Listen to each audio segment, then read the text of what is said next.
Hi, Camille Henry. How are you? I'm fine, Alicia. Thank you. This is Camille Henry from Strengthening Hands, and you are the winner for the Woman of Color April 2024 Woman of the Month. Uh, Congratulations to you. Thank you very much. I'm very appreciative of such a high accolation. It actually is. It's very exciting. I haven't won anything like this for my work. It's the Me first time, too. so it feels really good. It's exciting, isn't Yeah. it? Yeah, and it feels Yes, it rewarding. is. Like it's just a small reward, just makes you know that you know what you're doing the right thing, and your support in the group, your sharing, your kindness, it's doing well, and we just wanted to say thank you and appreciate you. Oh, So we do thank have you some very much. questions for you. So I'm gonna Sure. ask you some questions. Don't mind that I'm in my car. I'm just doing some momager duties and doing business at the same time. So um, how do you feel to be told you are the woman of color to be highlighted for the month of April? It is a high honor, I think so, because I know amongst the women that are part of the group, there's a lot. Like we got some powerful women that are continuing to progress and doing their best as best they can. And Hmm. I think just to simply be among.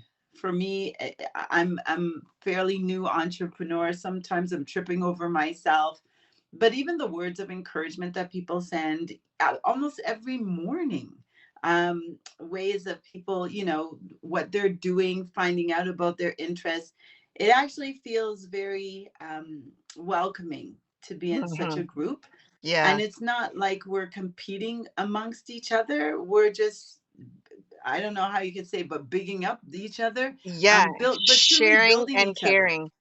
Yeah, and it's Hmm. nice to be in a group like that. So to even have the recognition, I mean, I'm just glad to be at the table.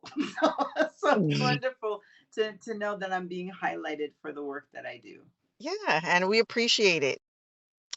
And okay, so the next question is, can you tell us about your journey as an entrepreneur and how long did you get started? I got started. Sorry, my screen is doing. Are you still seeing me? Yeah. Okay, sorry about that. Okay, so in terms of the work when I got started was probably about 2 years ago. It was probably in the midst of COVID. I recognized I was going to conferences to start presentations. I recently had a paper that I wrote with Dr. George Ashley get published in terms of talking to children about race. And when we were going to those conferences, people were asking us more questions in terms of how they can help children's overall emotional well-being.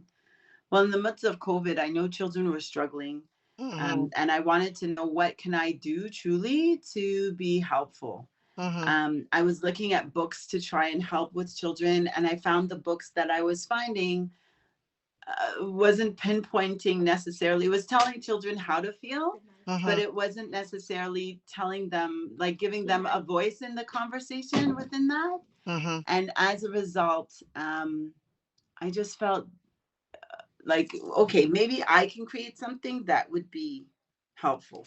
Hmm. And that journey continued and evolved, and it picked up speed in a way that I hadn't envisioned.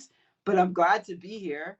And so, 12 books later, Amazing. workshops and presentations and conferences, not only here in Canada, but also in the US. It's really, I think, in the process of writing the books about helping children to feel affirmed, I have Mm. also been affirmed in the process and empowered, and really being able to help people in the best way I can, Hmm. is now something that I have a drive to do. Like I get giddy about it. Yeah. Yeah, When you're doing I something you totally really like. understand. You Yeah. have so much information that you want to give it to everybody. You want to share it to everybody and you don't want to hide it. I understand. Totally Yes, understand. that's exactly it. Yes. Okay. And the next question is, who or what motivated you to become an entrepreneur? Oh, well, the start of my work was really helping my son. Just really recognizing that not all children recognize how to manage their emotions well, or Yeah. even how to express them well. And here I was with the midst of my son and seeing the world through his eyes and Mhm. knowing he was having difficulty. And then I just thought, oh my goodness, if he's having difficulty, how many other children are having difficulty? Mhm. And people don't know how to address it. They're so quick to dismiss, sit down, keep quiet. But I'm like, no, he has something he wants to say. He just doesn't understand how to say it, Yes. right?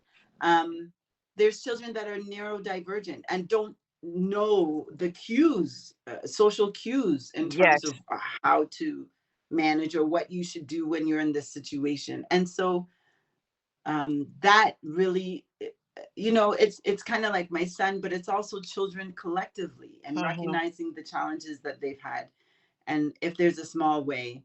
I've also had family members that are very impactful to tell me that my ideas are enough. And I Mm. think that's, to be in a place where you say, okay, you know what, let me just try. What's the worst that can happen? What's And the the worst word? can Yeah. happen is just nothing, right? Yeah. But then at the same time, what can be the best that can happen? And maybe it is the idea that somebody will take it, it'll use it. Knowing that people have had a positive interaction with what I've been able to provide has been extremely rewarding, and it's been Mhm. propelling me to continue to do more. Like even in the I could be at vending events and I don't make any real sales or anything like that, but it's not so much that, it's a Mhm. connection with community that Yes. I'm like, wow, okay, somebody just walked by, they told me thanks for doing what I'm doing, and I was Yeah. like, yeah, that's what I need.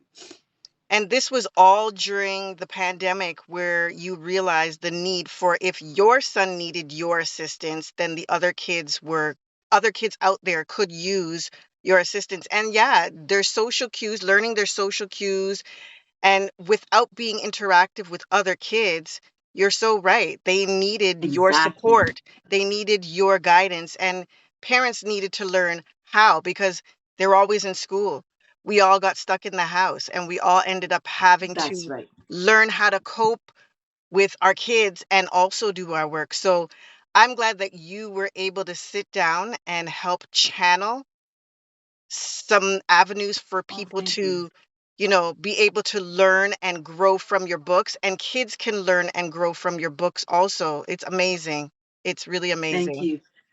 When you're saying that too, Alicia, it's also what we're finding out from COVID was, there was a lot of social justice issues that were coming into play, Yes, and areas in terms of people navigating the topic of race and thinking that children don't see race. And correct, I was like, that's quite the opposite. correct. So They yeah, being realize able the to share. differences. Yes, and recognize differences doesn't mean it's not okay. Like it's okay, but let's Hmm. talk about what that is. And instead of pretending and